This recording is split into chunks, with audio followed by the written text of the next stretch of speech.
My name is Robert Thomas. I'm an audit partner at Withum Smith and Brown in our San Francisco office. Withum is a nationally ranked top 25 CPA firm, full service, so audit, tax, valuation, quality of earnings, things like that.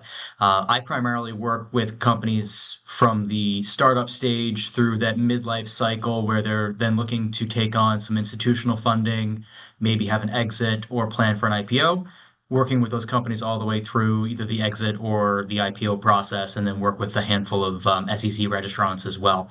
So I'm on the audit side of things. So, for me, it's working with companies to ensure that their financial statements are fairly stated. That gives then investor confidence that the investments they've made in those companies, that those funds are being used properly, and that they can compare their other portfolio companies apples to apples on the same accounting basis, to again, make sure that their money is being spent as intended.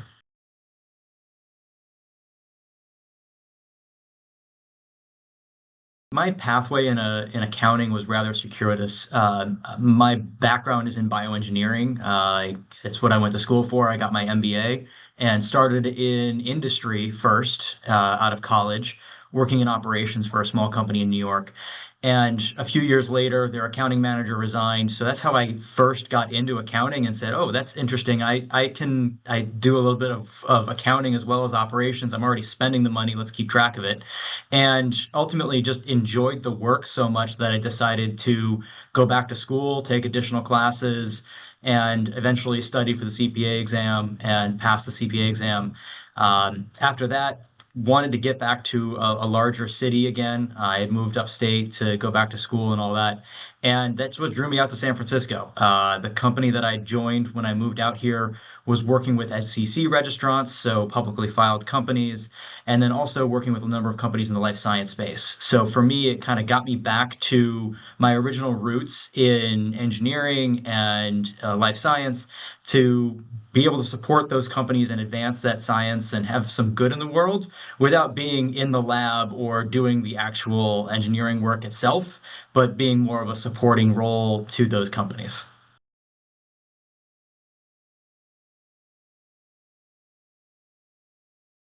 Through my career, I mean, when I first started public accounting, we were still had clients who were doing, we were doing audit on the green bar paper, right? So literally manual writing things in by pencil.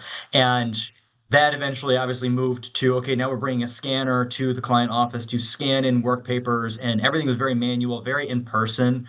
We were going out to client offices for weeks at a time. And, those involved a lot of travel, a lot of nights and weekends away from home and family. And now, especially after, 2019, 2020, everything is done virtually. Our clients have moved all of their resources. Everything is done electronically and everyone's remote. So we don't have a lot of that in-person client relationship anymore with a lot of our audit clients. So that has created a lot of both opportunity to service clients all around the country and the world, but also challenges when you're working with, it's a very relationship driven industry where, when you remove the ability to have that direct contact with someone to get to know them on a personal level, now you become a bit more of a commodity and much more easily replaced. So there's a lot more that goes into being proactive and developing those relationships to ensure that you're providing not just quality service, but also, adding more value on the soft side of things. To keep that and strengthen that personal relationship with clients, we actually actively reach out and ensure that all partners are reaching out to their top clients every year to build those relationships and identify opportunities for us to cross sell. And we have an intentional outreach to them to understand how can we be doing better? What other services can we be offering? How can we be the best partner to you? And identify opportunities where that company may have a pain point that we can help solve it, even if it's not something that we can do ourselves. Make that kind of collaborative introduction as well.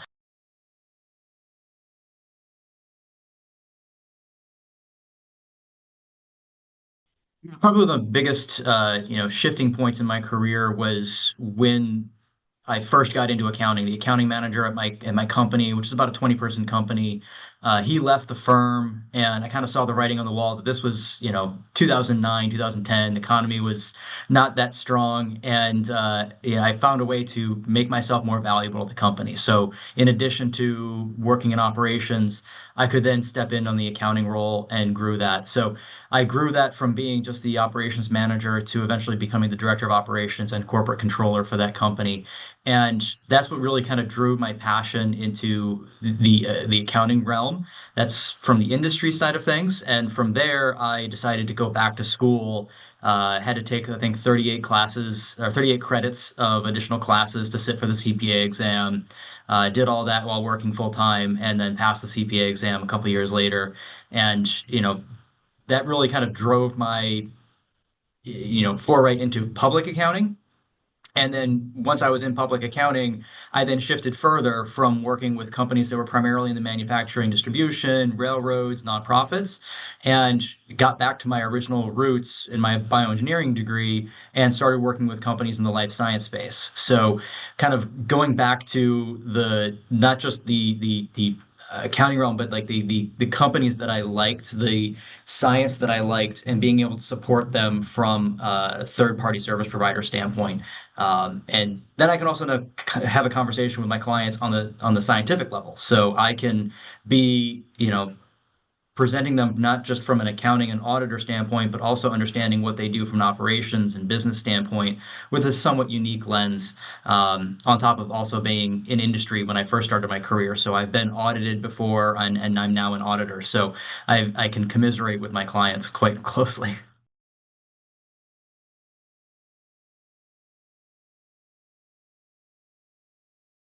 Collaboration amongst service providers is key because each one of us comes with our own area of expertise. So what I like about XPX is I get to understand what the area of expertise is of different individuals in the room so that I can come to the conversation with my client having a base level understanding of what their needs are in that particular situation, being able to provide them with my area of expertise and the particular guidance that I can provide, while also then identifying, okay, who else needs to be in the room? Who are we missing that needs to be in this room to ensure that you've got a successful exit?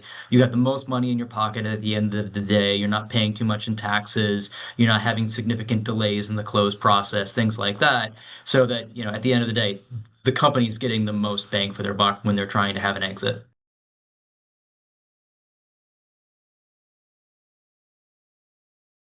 Our role typically isn't the quarterback when we're talking about a financial transaction. Usually they've got a consultant or a financial advisor who's leading all of that. So to me, it's ensuring that all the parties are on the same page, that you've got that, planning calls and ensuring that everybody you've hired the right advisors and you've got the right people on the bus. Otherwise, you're going to end up just missing out and having a missed opportunity for either a strategic move or a particular, poorer ROI on the exit itself.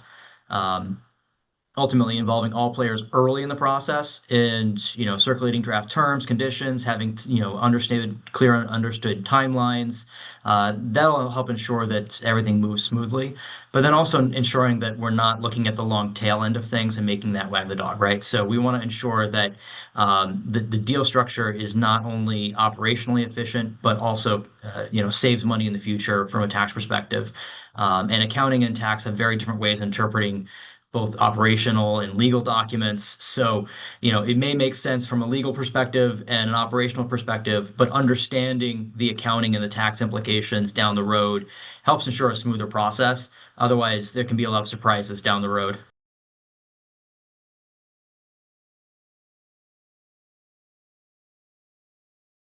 Accounting standpoint, the two main blind spots, tax is always thought of, but tax is usually something that's thought of too late in the process. So, it, you know, the one blind spot there is, plan for that in advance. Either at the inception of the business, when you're starting your business, thinking about what your potential exit's going to be down the road.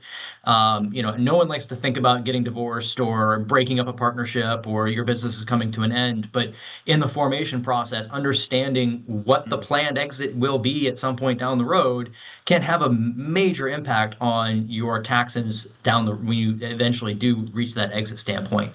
And the other is from an accounting standpoint. One of the major blind spots from accounting is that what you've done in the past can come back and bite you. So, you know, having a set of audited financial statements, having a set of quality of earnings, come to the due diligence process ready with all of your ducks in a row, right? If you don't know your numbers and you don't have good financial statements ready to go, even if they're not audited, you at least need to have good quality closed financial statements, prepare them on a timely basis, things like that. But understanding that when you get to the full audited financial statements, there may be instruments that you've done in the past that have a more complex outcome for GAAP than you have when you're just accounting for it on a cash basis. So if you've given away, convertible notes or safe notes, preferred stock, warrants, things like that, that can create some hiccups on the audit of the financial statements. So, get that all done in advance so that when you're at the negotiating table, maybe you've got an LOI and you're trying to close the deal. That's not when you start doing your audit, right? At that point, all you're doing is creating more delays in the close process, more opportunities for the buyer to negotiate down the selling price. That's just going to create more pain in that process. So coming to that due diligence process with a set of audited financials, maybe some quality of earnings to understand, what the potential ROI here is. Those are only going to add value to your company in the close process, and the cost is going to be much less than what the potential loss is going to be if you have to go through that in the due diligence process.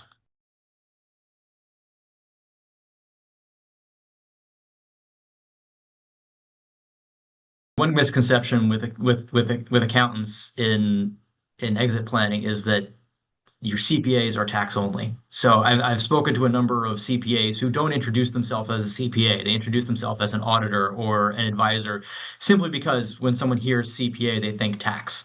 Mm. So understanding that, we have a lot more to bring to the table as an advisor to a company than just exit planning from a tax perspective.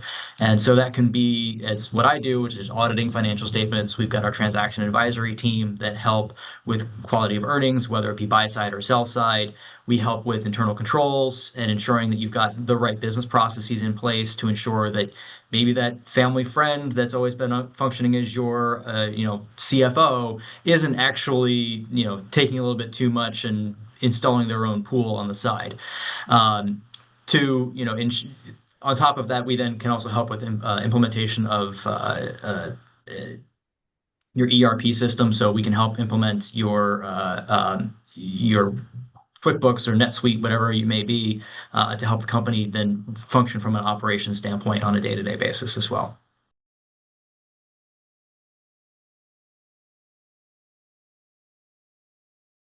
I mean, XPX is great to expand my knowledge, right? So I always like to be on top of not just current affairs, current events that are going on in business realm, but also, what other service providers are out there and how they can help my clients. Because at the end of the day, I want to be that, trusted advisor where if my client comes to me and says, "Hey, Rob, we're thinking about doing X, you know, can you help?" And at the end of the day, I want to know when I can help and when I can't help, who to bring into that conversation. And XPX is great for that because not only am I getting the great educational topics when we have good discussions, good presentations that give me that kind of baseline understanding of what everyone else in XPX does, but then it also has a nice networking collaboration aspect to it where I can get to understand those people at a personal level and understand how they work with their clients so that I know, okay, this is going to be the right fit for my client just on a personality basis as well as on a technical basis.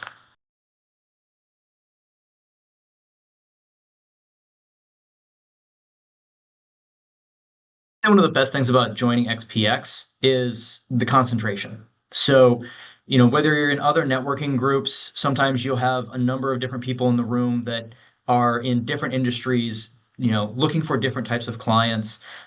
They're great to have to build your overall network, but with XPX, it's specific into exit planning. So I know that everyone in that room is working with businesses in the same kind of life cycle, common stage of their life cycle, so that it's the right people at the right time to be as efficient with my time as growing my network, as well as being able to identify the right people to bring to my clients without having to go out and fish through, 1,000 or 2,000 potential networking members.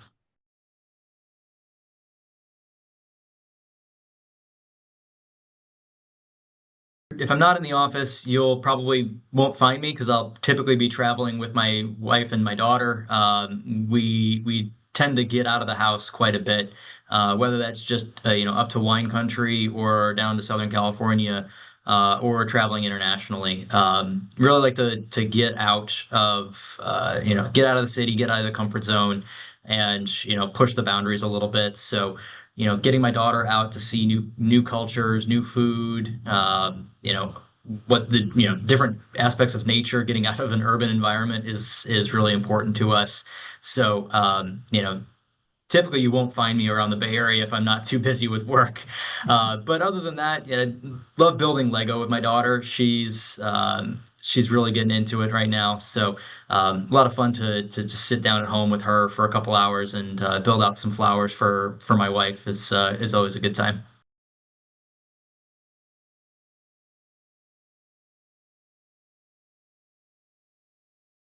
One thing that always impacted me early in my life was a conversation I had with my maternal grandfather. He was working over at GE and led a team of engineers to develop radar systems. And he was just a hugely outspoken, imposing, but also very charismatic individual. He's 6'4", very imposing when you meet him in person. But he treated everyone with respect and equality. So, whether it was a PhD level engineer bringing a problem to him or someone with a high school diploma, he would consider their proposal equally, right? He didn't put the weight on the person that was presenting you the idea. He would evaluate the idea based upon its own merits.